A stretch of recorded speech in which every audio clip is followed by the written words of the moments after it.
नमस्कार सभी साथियों को स्वागत करता हूं सभी का इस YouTube चैनल पर जिसका नाम है स्टडी विद पीएन लोधा। साथियों, राजस्थान जीके की टेस्ट सीरीज और क्लासों के अंतर्गत क्लास नंबर 23 और टेस्ट नंबर 23 है ये। आपको मैं बता दूं, राजस्थान जीके के बहुत ही शानदार प्रश्न यहाँ पर आपको देखने को मिल रहे हैं, जो कि कक्षा 6 से 12 तक की जो NCERT RBSC की पुस्तक है वहाँ से हम ले रहे हैं। साथियों, गोल्डन क्वेश्चन आप इनको मान सकते हो, चाहे वो सेकंड ग्रेड की शिक्षक भर्ती हो, फर्स्ट ग्रेड की शिक्षक भर्ती हो या थर्ड ग्रेड की जो मुख्य परीक्षा है वो हो, चाहे रीट पात्रता परीक्षा हो। साथियों, आपको मैं बता दूं, अभी आपके राजस्थान जियोग्राफी की थ्योरी मैंने आपको पढ़ाई थी। अब राजस्थान जियोग्राफी के जो क्वेश्चन बचे हुए हैं उन्हीं टॉपिकों में से वो लगभग 10 से 15 आपके टेस्ट बन जाएंगे। आज का ये दूसरा टेस्ट है हालांकि। तो ये चीज़ें होने के बाद आपके लगभग यूँ मानिए 10 से 15 दिन बाद में आपके हिस्ट्री की क्लासें चालू की जाएगी और उसमें आपको ऑब्जेक्टिव क्वेश्चन भी करवाए जाएंगे। तो बिल्कुल निश्चिंत हो जाइएगा, आराम से नोट्स बना सकते हो। PDF आपको टेलीग्राम चैनल पर मिल जाती है, स्टडी विद पीएन लोधा के नाम से टेलीग्राम चैनल मैंने बना रखा है। तो चलिए वीडियो को शुरू करते हैं। आपके पहला प्रश्न इसमें आता है साथियों, राजस्थान की सबसे ऊंची चोटी कौन सी है? गुरु शिखर, अचलगढ़, देलवाड़ा और कुंभलगढ़। देखिए, राजस्थान में सबसे ऊंची चोटी के बारे में आपसे पूछा जा रहा है। तो पहला जो प्रश्न है इसका सही उत्तर होगा साथियों, राजस्थान की सबसे ऊंची चोटी है Guru Shikhar. Most important question है, याद रखिएगा। हालांकि पहले भी याद होगा, बट याद रखिएगा एग्जाम में गलती किसी भी प्रकार की नहीं होना चाहिए। अगर हम बात करें गुरु शिखर चोटी की, तो इस चोटी की ऊंचाई 1727 मीटर है। देखिए, कई जगह आपको 1722 मीटर भी इस चोटी की ऊंचाई देखने को मिल सकती है, लेकिन RBSC NCERT की किताबों में 1727 दे रखी है। अगर ये विकल्प में नहीं है तो आपको 1722 मीटर सही करना है, और अगर 1727 मीटर सही है तो बिल्कुल आप इसको निश्चित होकर के सही करके आ सकते हो। साथियों, राजस्थान की यहाँ पर सबसे ऊंची चोटी की बात की थी हमने गुरु शिखर की, जिसकी ऊंचाई कितनी है? 1727 मीटर। और जो दक्षिणी अरावली है, भाई हमने कल के टेस्ट में देखा था कि आपके राजस्थान में जो अरावली पर्वतमाला है साथियों, इसको 3 भागों में वर्गीकृत किया गया है। तो जो दक्षिणी अरावली है, ठीक है, दक्षिणी अरावली, मध्य अरावली, पूर्वी अरावली, ठीक है, इस प्रकार से। तो जो दक्षिणी अरावली है, इसकी अन्य चोटियों के बारे में भी मैं आपको बता देता हूँ कि दक्षिणी अरावली में और अन्य कौन कौन सी चोटियाँ हैं। अचलगढ़ है, देलवाड़ा है, कुंभलगढ़ है और जरगा। ये गुरु शिखर के अलावा ये 4 चोटियाँ भी आपको याद रखनी है, ये भी दक्षिणी अरावली में ही स्थित है। इनकी अगर ऊंचाई की बात करें तो 1380 मीटर अचलगढ़ की है, देलवाड़ा की 1442 मीटर है, कुंभलगढ़ की 1224 मीटर है और जरगा की 1431 मीटर ऊंचाई है। तो ये जो चोटियाँ है, ये अरावली को जो 3 भागों में बांटा था उसमें दक्षिणी अरावली की ये प्रमुख चोटियाँ है। क्लियर है सभी के ये? चलिए आगे बढ़ते हैं साथियों प्रश्न नंबर 2 पर। दूसरा प्रश्न है, कुंभलगढ़ और गोगुंदा के बीच का पठार कहलाता है? मालवा का पठार, हाड़ौती का पठार, बोहराट का पठार और इनमें से कोई नहीं। तो आपको मैंने अच्छी तरह से बता रखा है, इनमें से कोई नहीं वाला विकल्प आप हटा दीजिएगा। जो कुंभलगढ़ है और जो गोगुंदा है, कुंभलगढ़ का है राजसमंद में है साथियों। गोगुंदा और कुंभलगढ़ के बीच का जो पठार है उसको हम हाड़ौती या मालवा का पठार नहीं कहते हैं, बल्कि उसको बोहराट का पठार कहा जाता है। क्या कहा जाता है? बोहराट का पठार। थर्ड विकल्प आपके सही है, ये भी मोस्ट इंपॉर्टेंट क्वेश्चन है, डायरेक्टली एग्जाम में आपसे पूछा जा सकता है कि कुंभलगढ़ और गोगुंदा के बीच का पठार कहलाता है, क्या कहलाता है? बोहराट का पठार कहलाता है। चलिए आगे बढ़ेंगे अब हम प्रश्न संख्या 3 पर। तो आपके तीसरा प्रश्न देखते हैं। तीसरा प्रश्न है आपके, मध्य अरावली मुख्यतः किस क्षेत्र में फैली हुई है? अजमेर, जयपुर, उदयपुर राजसमंद, सिरोही राजसमंद, अजमेर राजसमंद। देखिए, यहाँ पर अरावली को 3 भागों में जो बांटा गया है, इसमें यह आपके दक्षिणी अरावली है और यहाँ पर आपके मध्य अरावली है। तो थोड़ा अनुमान लगाइए कि अरावली को 3 भागों में बांटा गया है, तो यहाँ पर आपके दक्षिणी अरावली, यहाँ मध्य अरावली होगी और इधर यहाँ पर पूर्वी अरावली, ठीक है, उत्तर पूर्वी। साथियों, यहाँ पर हम मध्य अरावली की बात की जा रही है, मध्य अरावली की बात कर रहे हैं। तो जो मध्य अरावली की बात करें तो ये मुख्यतः राजस्थान के अजमेर और जयपुर जिले में फैली हुई है साथियों। विकल्प नंबर आपका 1 सही है प्रश्न संख्या 3 में। नेक्स्ट आगे बढ़ेंगे प्रश्न संख्या 4 पर। एक एक पॉइंट को आपको क्वेश्चन के रूप में बता रहा हूँ। तो लगभग यूँ मानिए कक्षा 6 से 12 तक की आपकी जो किताबें हैं वो सारी कवर आप राजस्थान जीके की कर रहे हो साथियों। तो चलिए आगे बढ़ते हैं प्रश्न नंबर 4 पर। चौथा प्रश्न है तारागढ़ चोटी की ऊंचाई कितनी है? 880 मीटर, 885 मीटर, 890 मीटर और 895 मीटर। यहाँ पर हम बात कर रहे हैं तारागढ़ चोटी, जो कि राजस्थान के अजमेर जिले में स्थित है साथियों, और अजमेर और जयपुर में मध्य अरावली स्थित है, तो मतलब मध्य अरावली की चोटी है तारागढ़।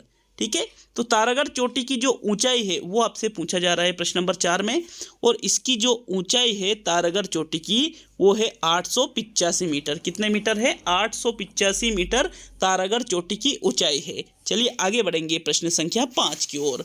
तो पांचवा प्रश्न देखेंगे, आपके प्रश्न नंबर 5 है, पश्चिमी राजस्थान की मुख्य नदी लूनी का उद्गम क्षेत्र है? नाग पहाड़ अजमेर, तारागढ़ अजमेर, माउंट आबू सिरोही और कुंभलगढ़ राजसमंद।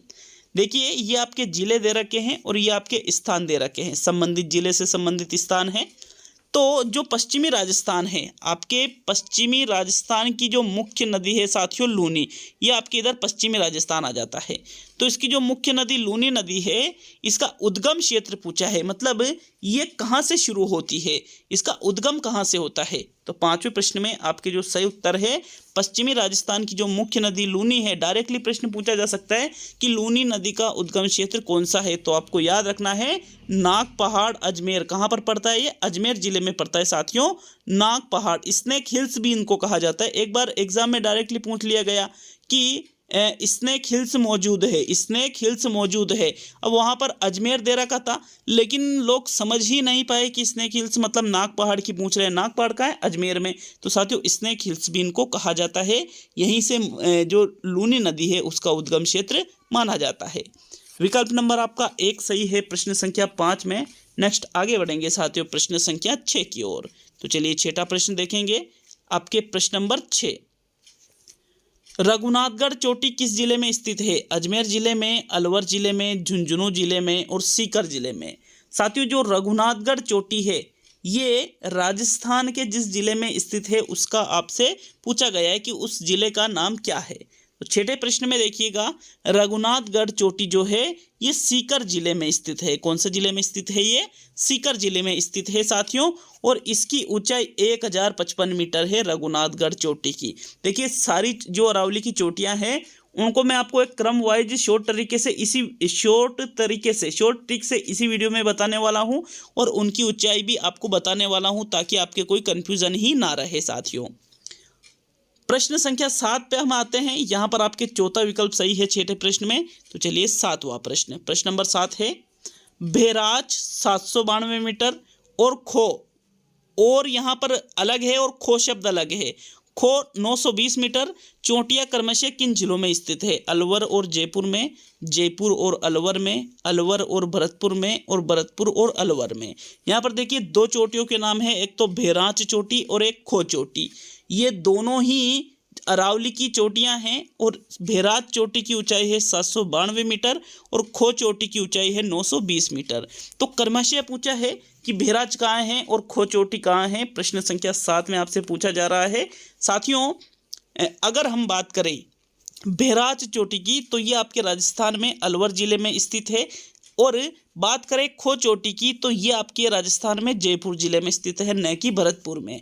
तो विकल्प नंबर आपका 1 सही है, भेराज चोटी अलवर में और खो चोटी जयपुर में। भेराज चोटी की ऊंचाई कितनी है? 792 मीटर, और खो चोटी की ऊंचाई कितनी है? 920 मीटर। क्लियर है सभी के ये भी? तो चलिए आगे बढ़ेंगे साथियों प्रश्न नंबर 8 की ओर। आपके 8वां प्रश्न देखते हैं क्या पूछ रहा है आपसे प्रश्न नंबर 8 साथियों। 8वां प्रश्न, लेकिन 8वां प्रश्न, अगला प्रश्न देखने से पहले हम जो अरावली की प्रमुख 10 चोटियां हैं उनको भी एक साथ देख लेते हैं, ताकि जहां से भी प्रश्न पूछ सके एक बार, या तो आप इनको नोट्स में लिख लीजिएगा नोट्स बना करके, या फिर आप इसका स्क्रीनशॉट ले लीजिएगा। तो यहाँ पर देखिएगा जो अरावली की प्रमुख 10 चोटियाँ हैं उनके बारे में हम यहाँ पर पढ़ने वाले हैं। जैसे प्रमुख 10 चोटियों के आपको नाम याद होने चाहिए। कौन कौन सी 10 चोटियाँ हैं साथियों? एक है आपके गुरु शिखर, दूसरी है शेर, तीसरी है देलवाड़ा, चौथी है जरगा, 5वीं है अचलगढ़, 6ठी है कुंभलगढ़, 7वीं है रघुनाथगढ़, 8वीं है खो, 9 है तारागढ़ और 10वीं है भेराज। मुख्य रूप से ये अरावली की 10 सबसे ऊंची प्रमुख चोटियाँ हैं साथियों। अब यहाँ पर आपको इनकी ऊंचाई भी याद रखना होगा। जैसे हमने गुरु शिखर की ऊंचाई तो देख ली थी, कितनी है? 1727 मीटर, और ये विकल्प में नहीं हो तो फिर 1722 आपके सही उत्तर होगा। शेर की 1597, देलवाड़ा की 1442, जरगा की 1431, अचलगढ़ की 1380, कुंभलगढ़ की 1224, रघुनाथगढ़ की 1055, खो की 920, तारागढ़ की 885 और बहराज की 792 मीटर। यहाँ पर आपको एक बात ध्यान में रखना होगा कि यहाँ पर ये मैंने जो क्रम लिखा है, यहाँ पर एक तरह यहाँ तो सबसे कम ऊंचाई वाली है और यहाँ सबसे ज़्यादा ऊंचाई वाली, मतलब बिल्कुल क्रम अनुसार ही लिखा है। अब मेन एग्जाम में क्या होता है, जैसे आपसे डायरेक्टली प्रश्न पूछ लिया कि भाई गुरु शिखर की ऊंचाई कितनी है, तो 1727 मीटर। राजस्थान की सबसे ऊंची चोटी कौन सी है, तो गुरु शिखर है। ये तो कॉमन चीज़ है, ये आप सबको नॉर्मल याद रहना चाहिए। लेकिन एग्जामिनर क्या करता है, थोड़ा सा उसमें परिवर्तन कर देता है। पहली सभी को याद होती है लेकिन दूसरी हर कोई को याद नहीं होती है। तो यहाँ पर जो दूसरी चोटी लिख रखी है शेर चोटी, जो कि 1597 मीटर है, यह अरावली की सबसे दूसरी ऊंची चोटी है। सबसे ऊंची चोटी है, लेकिन कौन से स्थान पर, दूसरे स्थान पर है। इसके पहले कौन सी आती है, गुरु शिखर। तो दूसरी सबसे ऊंची चोटी अरावली की कौन सी है साथियों, शेर है। दूसरी विशेष तौर पे आपको याद रखनी है, जिसकी ऊंचाई है 1597 मीटर। और जो तीसरी सबसे ऊंची चोटी है वो है देलवाड़ा, 1442 मीटर। चौथी सबसे ऊंची चोटी 1431 मीटर। मतलब पहली, दूसरी, तीसरी, चौथी, आपको तो ये तीनों चारों तो याद होना ही चाहिए, गुरु शिखर, शेर, देलवाड़ा और जरगा। देखो 1727, 1597, 1442 और 1431, आपको विशेष तौर पे ये आपको 3-4 चोटियाँ तो याद होना ही चाहिए साथियों, क्योंकि एग्ज़ाम में पहला नहीं पूछा जाता है ज़्यादातर। अब ये दूसरा सबसे बड़ा, दूसरी सबसे ऊंची, इस प्रकार से प्रश्न आपके ज़्यादा आने के चांसेज है, क्योंकि एग्जामिनर थोड़ा घुमाना चाहेगा आपको। तो विशेष तौर पे आपको याद रखना है कि भाई अरावली की प्रमुख 10 चोटियां हैं, गुरु शिखर, शेर, देलवाड़ा, जरगा, अचलगढ़, कुंभलगढ़, रघुनाथगढ़, खो, तारागढ़ और बहराज। इनकी ऊंचाई भी क्रमशः मैंने यहाँ पर लिख दी है। तो आशा है ये चीज़ आपके क्लियर हुई होगी। आप साथियों मैंने इसकी शॉर्ट ट्रिक भी एक तैयार की है। ट्रिक है, आपके 10 ही चोटें याद हो जाएगी। गुरु से दिल जरा अचल रखो। क्या याद रखना है, अचल कुंभ रखो। गुरु से दिल जरा अचल कुंभ रखो, तारा भी दिखेगा। इस प्रकार ये मैंने नीचे लिखा है, गुरु से दिल जरा अचल कुंभ रखो, तारा भी दिखेगा। आपको ये 10 चोटियाँ इस शॉर्ट ट्रिक के माध्यम से याद रह जाएगी। कैसे, गुरु से दिल जरा अचल कुंभ रखो, तारा भी दिखेगा। गुरु से क्या बनता है आपके, गुरु शिखर। से क्या बनता है, शेर। दिल से क्या बनता है, देलवाड़ा। जरा से क्या बनता है, जरगा। अचल से क्या बनता है, अचलगढ़। कुंभ से कुंभलगढ़। फिर रे से रघुनाथगढ़। फिर खो से खोही बन जाएगा, और तारा से तारागढ़, और भी से बहराज। इस प्रकार आपको इस ट्रिक के माध्यम से अरावली की 10 ही चोटियाँ आप याद रख सकते हो। वापिस बता रहा हूँ, गुरु से दिल जरा अचल कुंभ रखो, तारा भी दिखेगा। मेरे साथ बोलिए सभी, गुरु से दिल जरा अचल कुंभ रखो, तारा भी दिखेगा। आपको ये अरावली की प्रमुख 10 चोटियाँ इस एक लाइन से ही याद हो जाएगी साथियों। क्या है लाइन, गुरु से दिल जरा अचल कुंभ रखो, तारा भी दिखेगा। गुरु तो गुरु शिखर, से शेर, दिल से देलवाड़ा, जरा से जरगा, अचल से अचलगढ़, कुंभ से कुंभलगढ़, रे से रघुनाथगढ़, खो से खो, तारा से तारागढ़ और भे से बहराज। तो आपको इस प्रकार बिल्कुल क्रमशः इस ट्रिक के माध्यम से ये जो अरावली की प्रमुख 10 चोटियाँ हैं ये याद रह जाएगी। आप इस ट्रिक को अच्छी तरह से लिख लीजिएगा साथियों। स्क्रीनशॉट भी आप इसको ले सकते हो। वो तो क्या मतलब, जगह थोड़ी कम है इसलिए अक्षर छोटे लग रहे हैं। ठीक है, क्लियर है सभी की ये चीज़ें। याद क्या रखना है, गुरु से याद रखना, मैं यहाँ लिख देता हूँ, गुरु से दिल जरा, फिर अचल कुंभ रखो, गुरु से दिल जरा अचल कुंभ रखो, तारा भी दिखेगा। सबसे बाद में क्या दिखेगा आपको, तारा भी दिखेगा। चांद तो नहीं दिखेगा, तारा दिखेगा भाई, आपको याद रखना है। तो इस प्रकार इस शॉर्ट ट्रिक के माध्यम से ये सारी ही 10 चोटियाँ आपको याद हो जाएगी। क्लियर है, आगे बढ़ते हैं साथियों प्रश्न नंबर 8 पर। आपसे क्या पूछ रहा है, पूर्वी मैदानी प्रदेश राजस्थान की कुल क्षेत्रफल का कितना प्रतिशत क्षेत्र घेरे हुए हैं? 21.9%, 23.9%, 25.9% और 27.9%। देखिए राजस्थान में जो पूर्वी मैदानी प्रदेश है, पूर्वी मैदानी प्रदेश आपके ये आ जाता है, इधर आ जाता है, थोड़ा यहाँ पर आ जाता है साथियों, पूर्वी मैदानी प्रदेश। तो ये कुल क्षेत्रफल का जो प्रतिशत घेरे हुए हैं राजस्थान में, आपको वो बताना है प्रश्न नंबर 8 में। तो इसका जो सही उत्तर है, जो पूर्वी मैदानी प्रदेश है, यह राजस्थान के कितने प्रतिशत भाग पर है साथियों? 8वें प्रश्न में 23.9% भाग पर है। कितने प्रतिशत भाग पर है? 23.9% भाग पूर्वी मैदानी प्रदेश राजस्थान में घिरा हुआ है। तो विकल्प नंबर आपका 2 सही है प्रश्न संख्या 8 में। इसको भी आपको विशेष तौर से याद रखना है। चलिए आगे बढ़ेंगे प्रश्न संख्या 9 की ओर। तो देख लेते हैं आपके 9वां प्रश्न आपसे क्या पूछ रहा है। प्रश्न संख्या 9 है, नदियों की अधिकता के कारण किस क्षेत्र को 100 टापुओं का क्षेत्र कहा जाता है? बांसवाड़ा को, चित्तौड़गढ़ को, उदयपुर को और डूंगरपुर को। स्पेशल प्रश्न है। एक एक प्रश्न आपके लिए यूँ मान लीजिए बिल्कुल मैंने खुद ने टाइप किए हैं, खुद ने प्रश्न बनाए हैं, खुद ने ही यहाँ पर किताब में से प्रश्न आपके लिए छांटे हैं। तो ये इम्पोर्टेंट चीज़ें हैं साथियों, आप इनको अगर समझते हो तो ये बहुत ज़्यादा इंपॉर्टेंट है, क्योंकि एग्जाम में डायरेक्टली प्रश्न आएंगे। आप कहोगे कि कहाँ से आए कहाँ से आए, मैं आपको बताऊंगा कि प्रश्न कहाँ से बने थे। तो डायरेक्टली आरबीएससी एनसीईआरटी की किताबों में से प्रश्न उठाते हैं, ज़्यादा बताने की जरूरत नहीं है, आप सभी समझदार हो। 9वें प्रश्न में देखिएगा, नदियों की अधिकता के कारण 100 टापुओं का क्षेत्र किसको कहा जाता है? बांसवाड़ा को कहा जाता है साथियों। 100 द्वीपों का शहर भी इसको कहते हैं, 100 टापुओं का शहर या 100 द्वीपों का शहर भी आप इसको कह सकते हो। बांसवाड़ा आपका सही उत्तर होगा प्रश्न संख्या 9 में, प्रथम विकल्प सही रहेगा।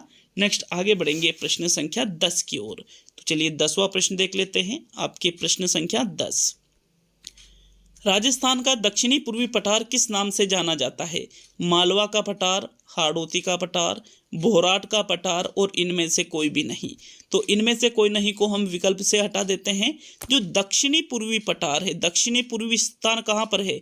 ये तो आपके दक्षिण और ये पूर्व, इसके बीच वाला ये जो भाग है साथियों राजस्थान में, इसको ही दक्षिणी पूर्वी पठार कहते हैं। और इसको मालवा या भोराट का पठार नहीं कहा जाता है, बल्कि इसको हाड़ौती का पठार कहा जाता है, जो कि झालावाड़, कोटा, बूंदी, बारा इन जिलों में मुख्य रूप से फैला हुआ है। दूसरा विकल्प आपके प्रश्न संख्या 10 में सही है। नेक्स्ट आगे बढ़ते हैं प्रश्न संख्या 11 की ओर। तो चलिए 11वां प्रश्न देख लेते हैं। आपके प्रश्न नंबर 11, हाड़ौती का पठार राजस्थान के कितने प्रतिशत भूभाग को घेरे हुए हैं? 7%, 11%, 9% और 14%। तो बताओ प्रश्न नंबर 11 में आपके कौन सा विकल्प सही रहेगा?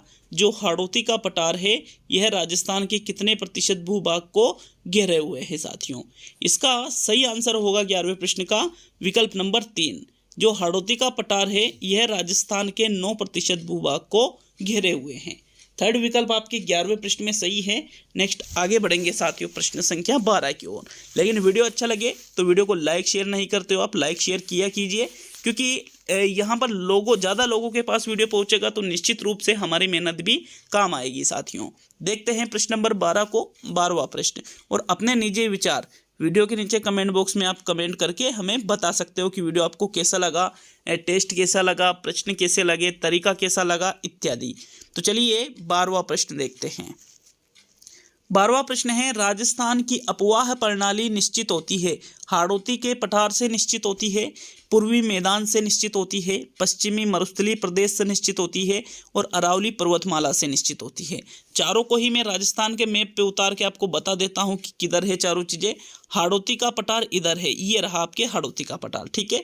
पूर्वी मैदान यहाँ से लेके बहुत बड़ा है, पूर्वी मैदान आपके 23% ऐसे ही कुछ देखिए। फिर इसके बाद में पश्चिमी मरुस्थलीय प्रदेश आपके इधर आ जाता है साथियों। फिर अरावली पर्वतमाला, ये देखिए इस तरफ पूर्वी मैदान के जस्ट सटी हुई ये आपके अरावली पर्वतमाला। तो जो अपवाह प्रणाली मतलब नदियों से संबंधित बात की जा रही है, जो नदियाँ बहती है। तो साथियों जो नदियाँ इसके इधर है अरावली पर्वतमाला के, वो इधर बहेगी, इधर जाएगी। कुछ नदियाँ इधर नीचे भी चली जाती है, इधर वाली नदियाँ इधर चल जाती है। तो यहाँ पर जो अरावली पर्वतमाला है, ये ही अरावली पर्वतमाला के द्वारा ही राजस्थान की अपवाह प्रणाली को निश्चित किया जाता है। किससे निश्चित होती है? अरावली पर्वतमाला से। आपके फोर्थ विकल्प सही है प्रश्न नंबर 12 में। नेक्स्ट आगे बढ़ेंगे साथियों प्रश्न संख्या 13 की ओर। तो चलिए 13वां प्रश्न देखते हैं। आपके प्रश्न नंबर 13, भारत की महान जल विभाजक रेखा किसको कहा जाता है? हाड़ौती के पठार को कहा जाता है, पूर्वी मैदान को कहा जाता है, पश्चिमी मरुस्थलीय प्रदेश को कहा जाता है या अरावली पर्वतमाला को कहा जाता है?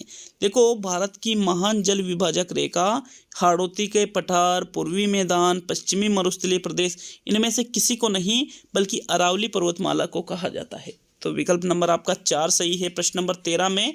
नेक्स्ट आगे बढ़ेंगे साथियों प्रश्न संख्या 14 की ओर। अच्छा, आप नीचे कमेंट करके ये भी बता सकते हो कि कुल प्रश्न होते हैं उसमें से आपके कितने प्रश्न ईमानदारी से सही होते हैं। ठीक है, रेगुलर तैयारी कीजिए, आपके पास समय ज़्यादा बचा नहीं है।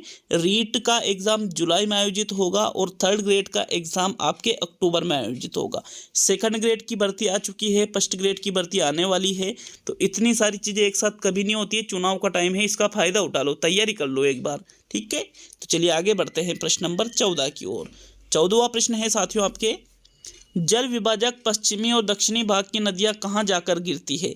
अरब सागर में, बंगाल की खाड़ी में, हिंद महासागर में और इनमें से कोई भी नहीं। तो अब हमें ये तो पता चल गया कि जल विभाजक रेखा किसको कहा जाता है? अरावली को कहा जाता है साथियों। ठीक है, किसको कहा जाता है? अरावली को। अब जो पश्चिमी मतलब ये वाली इधर वाली जो नदियां हैं और जो दक्षिणी ये इधर वाली जो नदियां हैं, ये कहाँ जाकर गिरती है आपको ये बताना है प्रश्न नंबर 14 में। तो 14वें प्रश्न में देखिए, जो पश्चिमी और दक्षिणी राजस्थान की नदियां हैं ये अरब सागर में जाकर मिलती है। कहाँ पर? अरब सागर में जाकर गिरती है साथियों। ये विकल्प 1 आपके 14वें प्रश्न में सही है। नेक्स्ट आगे बढ़ेंगे साथियों प्रश्न संख्या 15 की ओर। तो 15वां प्रश्न देखते हैं। प्रश्न नंबर 15 है, जल विभाजक के पूर्वी भाग में स्थित नदियां कहाँ जाकर गिरती है? अरब सागर में, बंगाल की खाड़ी में, हिंद महासागर में और इनमें से कोई नहीं।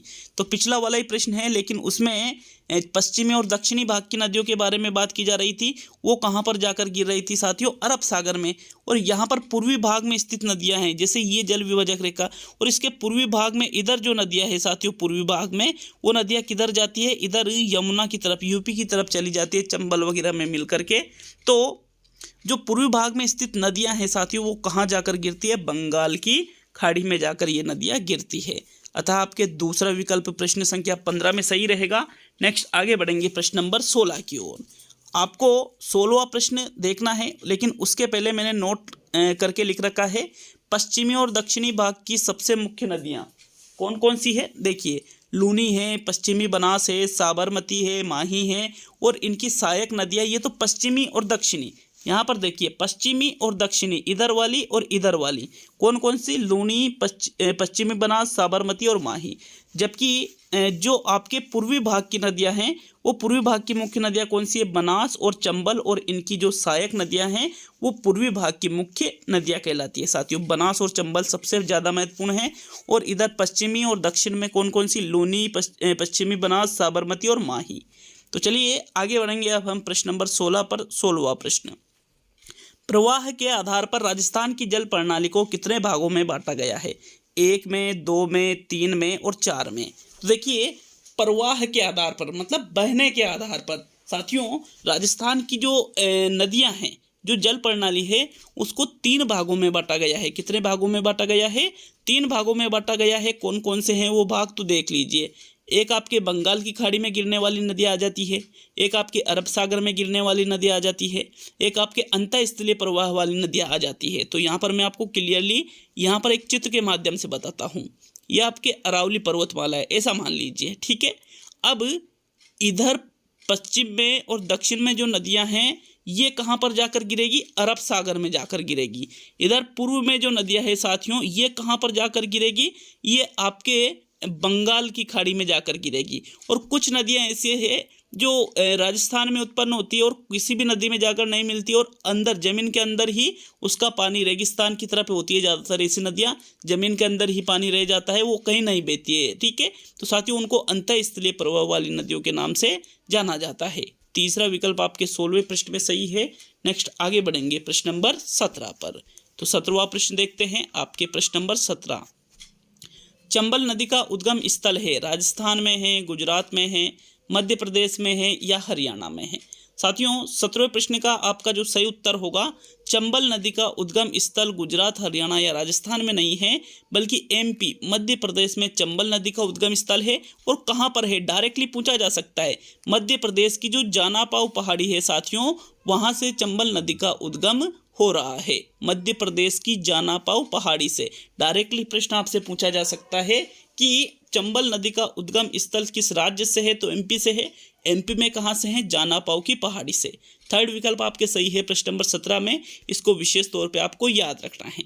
चलिए आगे बढ़ेंगे 18वें प्रश्न की ओर। तो 18वां प्रश्न, चंबल नदी यूपी में किस नदी से मिलती है? गंगा से, साबरमती से, घाघरा से और यमुना नदी से। देखिए चंबल नदी आपके एमपी से आ रही है। पहली चीज तो कहाँ से आ रही है? एमपी से आ रही है।